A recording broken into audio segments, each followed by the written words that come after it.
بس اسال حضرتك سؤال صغير استفسار ماشي من غير اي انفعالات.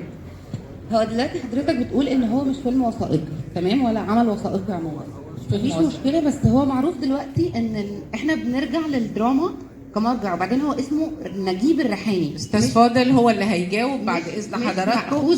ممكن توجهي للاستاذ محمد. انا هكمل سؤالي باختصار سريعا. بعد العمل ما يتحول الى صوره مرئيه، اعتقد المخرج هو المسؤول عن كل كلمه عدت المؤلف المسؤول الاول، لكن المخرج هو اللي وافق على انها تطلع على الشاشه. فممكن مناقشه انا لحد ماشي يا استاذ غطي. استاذ غطي اسمح لي يعني. انا اقدر.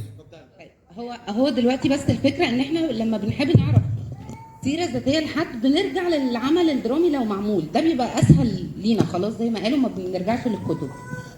فلو عايزين نعمل حاجه كده نقول ماخوذ عن، لكن لما اكتب سيره ذاتيه لنجيب الريحاني من حق الدراما طبعا تتدخل، ولكن اعتقد انها بنسبه.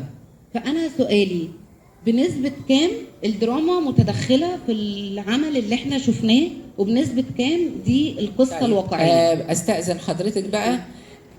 الف ب النقد والدراما.